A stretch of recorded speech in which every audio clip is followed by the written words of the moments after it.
achieved. Welcome back to Kamikaze Overdrive MMA Predictions. As always, I am your host, Scott Johnson, and I'm joined in studio today with my young son, Lucas, who just recently turned 2, and he's finding it rather entertaining than attempting to do my podcast. We'll be taking a look at the upcoming UFC Fight Night 42 event, which will take place this Saturday, which is June the 7th. It'll feature 6 main card fights that I'll be breaking down for you on this episode of the show, along with 5 preliminary bouts that will be available at kamikazeoverdrive.net. I'm coming off a reasonably... an all-right weekend, not a great weekend. I didn't even see half the fights. There were 2 events. I can't remember my exact record. My second event, I went 6-2, I believe. I think the first time I went 5-5. Either way, I at least get to focus a little bit more on these fights, as there are a few less fights heading into this card. My bet packs will be available as always, and I encourage you to check out all of the prediction panels, predictions as well heading into this event. We've got 6 fights, so let's get to the first prediction. Our opening bout of the night takes place in the UFC's Bantamweight division, and is certainly a candidate for a fight of the night potential, at least, as Erik Perez, 14-5-0, battles Kid Lightning Bryan Caraway with a record of 18 wins, 7 losses, and no draws. Coming into this bout, Caraway's 3-1 in the UFC. Perez, a very similar 4-1, interestingly enough. Both of their losses inside the octagon have come against Takei Mizugaki, who is a fighter that is definitely on the rise. Now, Caraway's fight against Takei was very close. He lost the final round, possibly on some bad advice from Miesha Tate. Either way, he lost that fight. For Perez, he started off very strong against Takei and ultimately faded, and Takei took that fight over in the second and third rounds. Physically, they're very similar fighters, so not a lot to talk about there. Both also have very high finishing rates, which is pretty commendable. Caraway, 16 submissions, but just a single knockout, so you know where his bread and butter is. For Perez, 7 submission wins and 4 knockout victories, but he has 2 knockouts in the UFC and a single submission, so 3 of his 4 fights have ended inside the distance, so he's very capable of putting away guys at this level as well. Now, both guys have struggled when going the distance. Perez is 3-4 overall in decisions, while Caraway is surprising 1-3, but keep in mind, Perez has won 3 of the last 4 fights that went to the judges, so he certainly is learning how to pace himself and learning how to beat opponents when he doesn't put them away early. Statistically, Perez lands a big number of punches at just over 4 strikes per minute and limits his opponents to just under 1 strike, or just under 2 strikes per minute, which is a very good exchange for any fighter, no matter what division you're fighting in. Now, Perez, he's a very aggressive striker. He throws more variety than Caraway. He's improving his power, certainly working on that. Good close-range fighter as well. Solid clinch, delivers some very good knee techniques, and that's something you could look to implement here. Because Caraway struggled a little bit in tight against Mitch Gagnon. Now, Gagnon is a mountain of a man, a very strong, physically impressive individual, but he hurt Caraway with some big shots in close and overwhelmed with the pressure and power striking, and I think Perez could look to do something similar. Now, Caraway's striking numbers are a bit of a concern. He seems to get hit a little bit more than he hits opponents, and that's something you want to be very careful of if you allow your opponent to simply be the busier, more effective man, just based simply on tendencies. He doesn't have a ton of power, as we talked about the numbers already, but he showed some improved technique against Takei Mizugaki. He landed some decent range strikes and some leg kicks, but he tends to leave himself open when he attacks with his strikes, and that's going to be an issue against a guy like Perez. Now, the edge overall should lie with Erik on the feet based on his speed and the power factor. Now, on the ground, Caraway averages 3.41 takedowns at 44%. Big submission numbers, as previously mentioned. He submitted Johnny Bedford, Dustin Neese, and Mitch Gagnon, so all guys at this level. Especially Bedford and Gagnon, 2 tough guys to handle in any situation. He has a lot of success with his wrestling overall, 3 takedowns per fight in 4 of his last 5 fights. The only guy that kept him under 3 was Mizugaki, and it was Caraway landed 2 in that, so he was close to 3 anyway. A lethal back mount. That's the place you do not want Bryan Caraway to be. 10 submissions, wins by rear naked choke. Very dangerous if he gets your back. He knows how to finish. Now, Perez, 4.69 takedowns at a 63% completion rate, so he has scored some big takedown numbers. 5 against Mizugaki. I believe he nailed 7 or 8 against Edwin Figueroa in his last appearance. The grappling, though, could cancel each other out, as both guys are very capable, both offensively and defensively. Sometimes that washes out. Perez overall works at a higher rate and hits harder, and I really like that. Unfortunately, in the Mizugaki fight, he let Mizugaki grind him down, but I think it's going to serve as a learning experience. He is coming off a decision win, which shows, again, he's learning and figuring out how to fight these longer fights. But Perez has to be careful if they do hit the ground, and that's something you'll have to keep an eye on. But I expect Perez is going to outwork him early and control the action late, not allow Caraway to get control of this fight. And my prediction is Erik Perez to defeat Bryan Caraway by decision. Up next, we have our first of multiple lightweight bouts on the main card, as longtime veteran Yves Edwards, 42-20-1 with 1 no contest, battles no, not a newcomer, but certainly a young guy in the sport, Piotr Hallmann, with a record of 14 wins and 2 losses.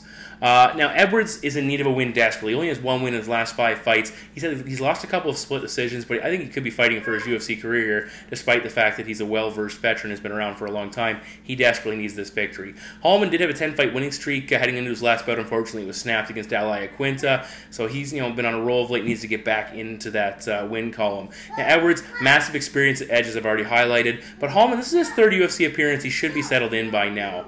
Edwards is a little bit of a laid-back fighter. He likes to counter and conserve his cardio, which certainly can be effective in the right situation, but not always. For Hallmann, he's very aggressive. He likes to push the pace. He's incredibly durable. He was hurt by Francisco Trinaldo with shots to the body, but he survived and came back to win that fight in pretty impressive fashion.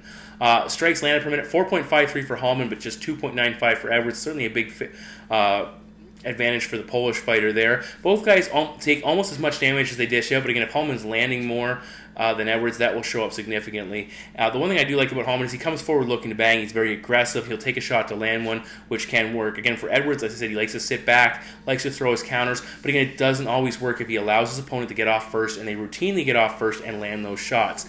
Aggression in the eyes of the judges goes against him in those scenarios. Now, both guys have good knockout numbers for the number of fights they fought. Hallmann with 7 wins by knockout, Edwards with 16. The big concern for Yves Edwards is his chin. He's lost 4 times by knockout in his career.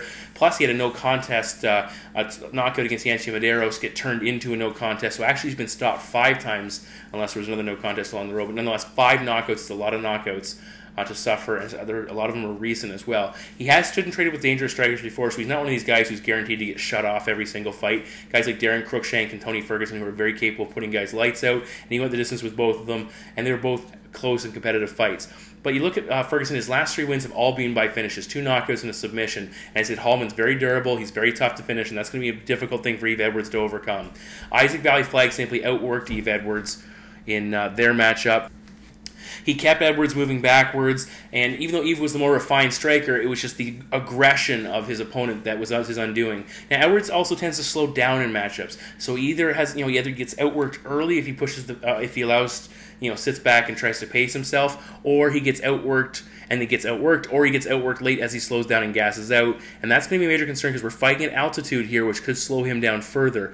For me, Yves Edwards needs a stoppage here, or at least it's a higher percentage chance of him winning this fight. He's 9-12 in decisions overall and 2-6 in his last 8 if he can't put his opponent away. And as I said, Hallmann is very durable. His only stoppage loss came by injury. For Hallmann, he has to push the pace, be aggressive, but not careless. And if he can nail some takedowns and put that thug jitsu of Edwards on his back and in play, I think that's a good thing. Either way, my prediction is Piotr Hallmann to defeat Yves Edwards by decision.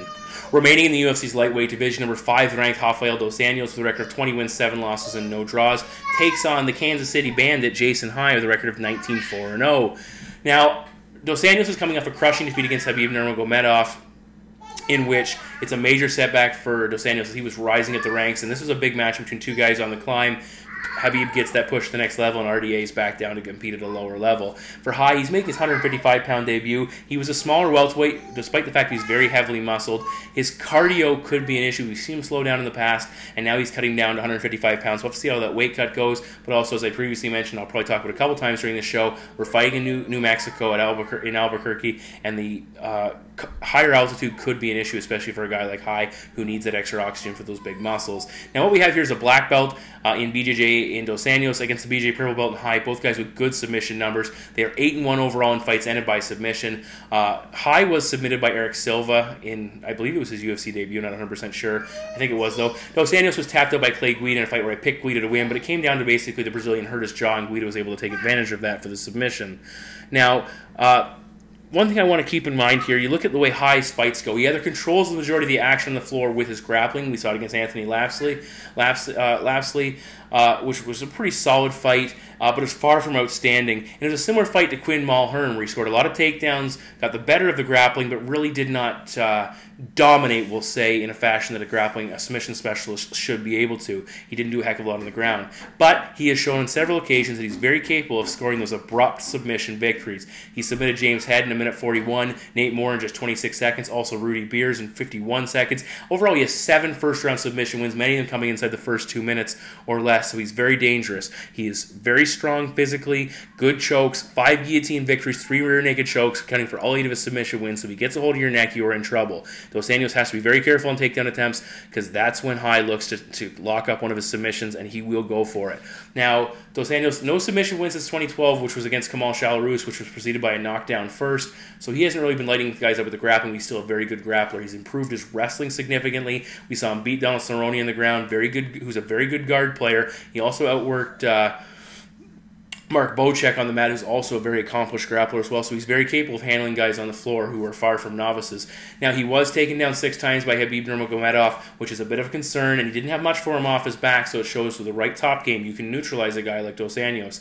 The grappling could cancel each other out here, and that's what I'm actually looking at, and that's a concern. And also, you take into consideration High, he did appear to gas a little bit against Lapsley on the floor and lost position several times, and he was out-wrestled by Charlie Brenneman, so like I mentioned, where Dos Anjos has some trouble on the mat. We could see High struggle as well, but again, I think the grappling could cancel each other out, at least early on. Will the size make a difference for High? I don't think so. RDA is a pretty good and pretty quick fighter, and will make up for that size difference and the strength difference. Now, the striking, we have High, he's been knocked out twice. Jay Haran stopped him in an affliction bout, and Marius Zaromskis took him out. I believe it was a dream matchup as well. He's not a great striker. He's working to improve, but overall, he will be the second best striker in this matchup. There's no denying that. Dos Anjos has greatly improved his striking game. A Muay Thai base, we saw him drop down Cerrone with a big shot. He has far better variety, and he's a pretty fast striker. He can land some good shots, some good leg kicks, and he mixes those leg kicks up well with his punches. Now, he did have a little bit of trouble with the pressure striking of Evan Dunham, but again, that's not High style, and again, he's not going to push the pace too much early, or he shouldn't at least,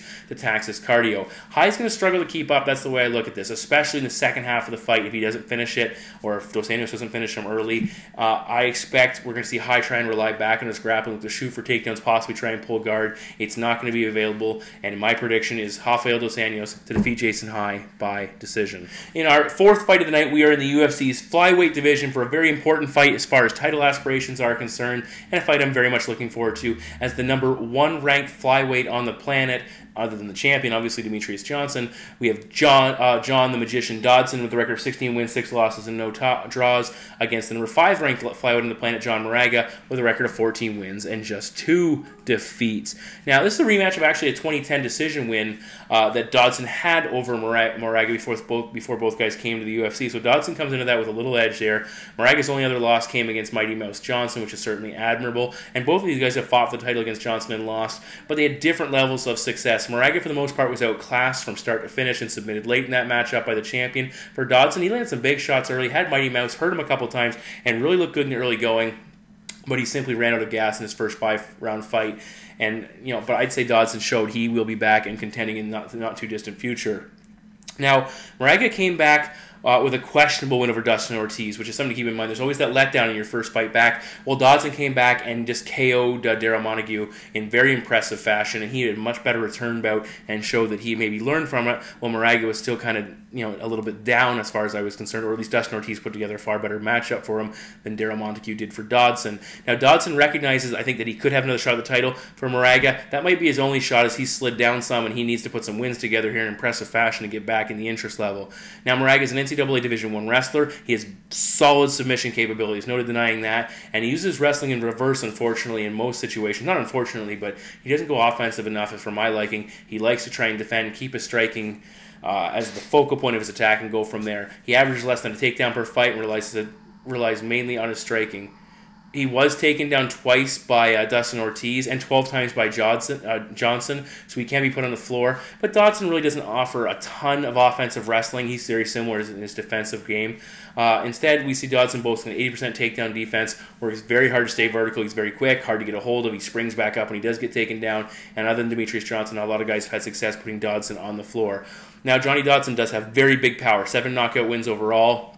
The aforementioned Montague, Jussier Formiga as well, and the new bantamweight champion TJ Dillashaw fell victim to Dodson's big power in the Ultimate Fighter finale tournament finals. He has a bomb of a right hand. In fact, he has power in both hands. He has a good kicking game as well, and he's able to deliver it because of his quickness from a variety of positions. He averages 3.68 strikes landed per minute, but he gets hit at a rate of just over 4 strikes per minute, so he's giving up actually more than he gets hit. But I think those numbers have been skewed significantly by the Johnson fight, where he was outlanded 127 to 57. One thing I do like about Dodson, though, he picks his spots. He doesn't rush in and just trade and bang. He picks his spots, and he's going to land, and he's going to land hard, and he knows that. He has to make them count.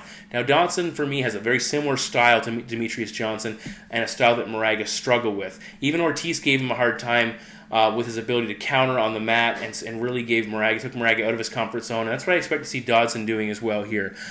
In some of Moraga's early fights against Chris Carriazo and Ulysses Gomez, those are guys that let Moraga carry the action to him in a lot of situations. I do not see John Dodson allowing that to happen.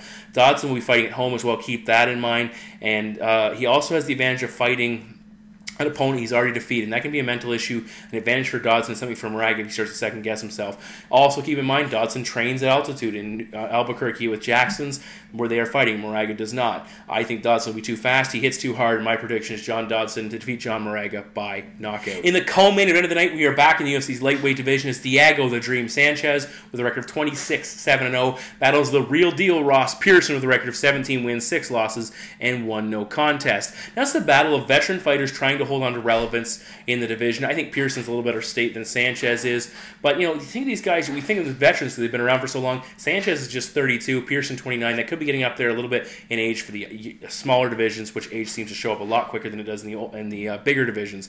Now, Sanchez, last legit win came back in 2010, which is certainly a concern. It was at UFC 121 against Paulo Thiago. He has wins over Martin Kampmann and Takanori Gomi since that fight, but those were very questionable and highly contested victories. Now, he looked to be back to his old form against Gilbert Melendez, throwing so much and really having success even though he lost the fight. But again, he struggled against Miles Jury. He's claimed the food poisoning and says he'll be back to his old form, but we'll have to wait and see.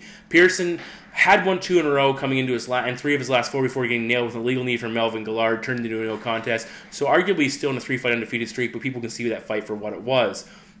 Now, Pearson, prior to that fight, had back-to-back knockout victories against George Sotiropoulos and Ryan Couture, and he has looked physically better since returning to 155 pounds, but neither of those wins came over guys with top-level capabilities, especially G-Sots, who's at the end of his career. Now, Diego, he's going to want to turn this fight into a brawl. There's no denying that. Push the pace, keep Pearson moving back, and just outwork him, draw him into a slugfest. Despite Diego being known for that higher pace style, he averages less than 3 strikes per minute, which is something to keep concerned, and he absorbs just a little bit more than that. So again, that trade-off, especially as his power dips as he gets on in his career, is not there. It's not worth it. Conversely, Pearson uses a lot more head movement, a lot of footwork, picks his spots far more effectively, and he lands over 4 strikes per minute and takes over just over 3, so he's still getting the better of most of his opponents. It's a big edge in this fight, especially if he can avoid the wild barrages of Sanchez, move laterally, counter, and get out of the danger zone.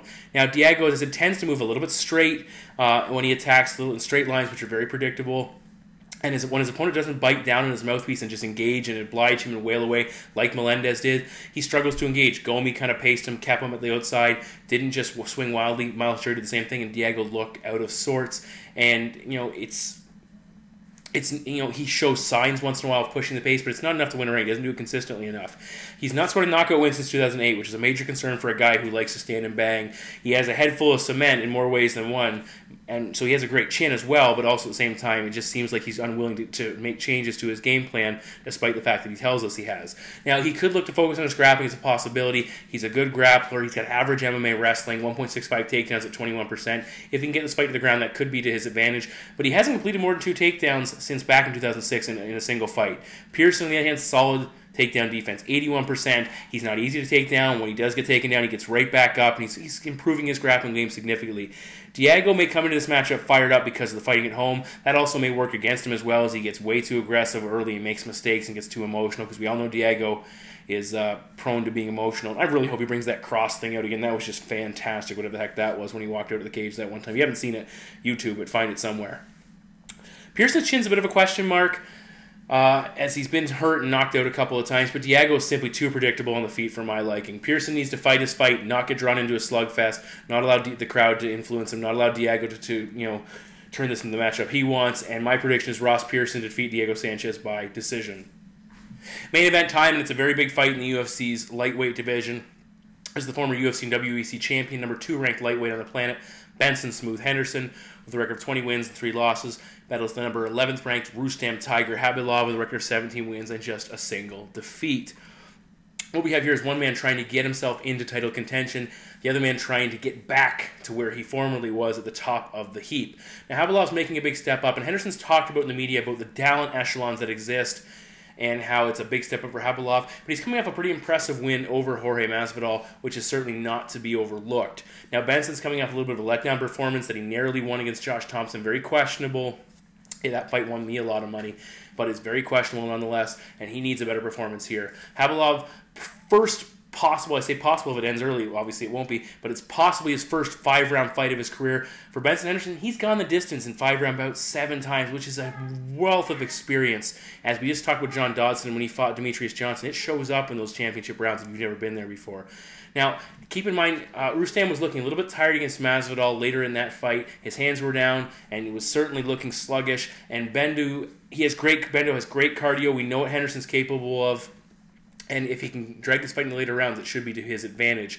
What we have here is a matchup of Sambo versus wrestling and Brazilian Jiu-Jitsu. Khabilov, known for his grappling, those suplexes he nailed in his debut, also did in his pre-UFC fight career. He has 5 wins by submission. He's very dangerous on the ground. But keep in mind, again, that Masvidal fight, which I picked Masvidal in, he looked very good in. Khabilov was having some trouble scoring with his takedowns and scoring with his grappling against Masvidal, especially early in that matchup. And Masvidal actually turned around on him and took him down, put him on his back. For Henderson, he's got some very solid wrestling, and he can dominate with his top game when he elects to. Against Nate Diaz, against Jim Miller, against Mark Bocek, he has excellent ground and pound from top position. He's also got very good submissions of his own.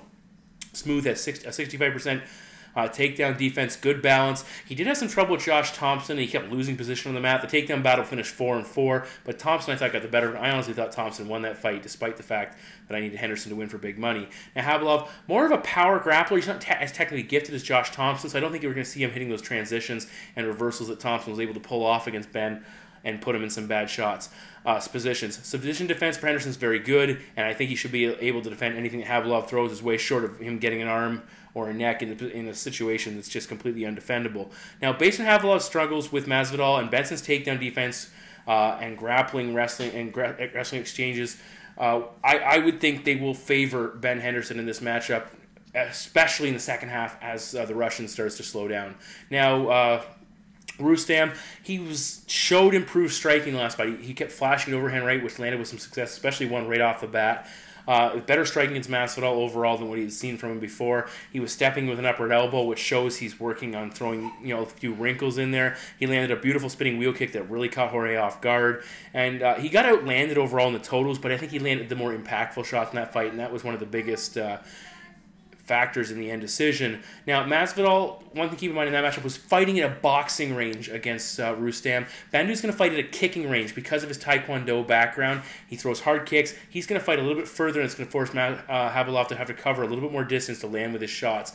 Well, Benson, very good at covering distance. He's very quick. He should have a speed advantage in this fight. Benson, by far, is not a great striker, but he's very serviceable with what he can do. And again, because of his speed, because of his pace, he's able to take advantage of that. Benson's ability to outwork people and take decisions is one of his biggest keys to success. Like other guys who are dynamic strikers who can knock people out, Benson's ability to take decisions and do enough to win those fights that go to the distance can be just as impressive and just as important, even though some people like to look at some of his fights that he barely won that against Melendez or Edgar, which is the case, or against Thompson.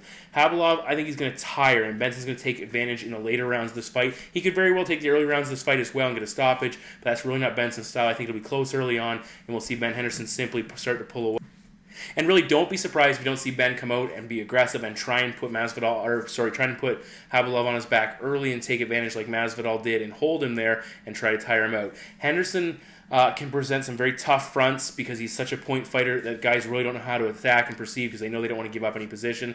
But I think Ben Henderson needs to be a little more aggressive than we saw him in his last fight, really push the pace. And I don't want to take anything away from the Russians. It's a step down in competition because Josh Thompson is a very good fighter and showed it in that fight. A lot of people underestimated him. Nonetheless, my prediction is Ben Henderson to defeat Rustam Khabilov by decision. So those are my 6 main card predictions for the upcoming UFC Fight Night 42 event. All of my preliminary predictions, 5 in total, will be available at kamikazeoverdrive.net. The bet packs will be posted as well. I really like my picks for this fight. I'm working my way through the preliminary bouts. I really have some angles that I think I'm playing well here. We'll have to see if that transitions to successful prediction nights, because I really haven't had a really great night in a while, and I think I'm long overdue. We'll have to see if that plays its way out here. Nonetheless, please check out my website. Please read all of the great predictors that I have available. Ryan Poley, Ryan Underwood, Martin Patterson, and of course, Josh Harper isn't on a bit of a hiatus. He'll come back when he's ready. Could be back for this event. Either way, please check out all those guys. They're fantastic. They know just as much as I do, if not more. And as always, for my fans and people who tune in, I always appreciate everything you guys have to say and offer, and the fact that you just take the time to listen to the ramblings that I put together for every show. Nonetheless, thank you very much for listening. Take care.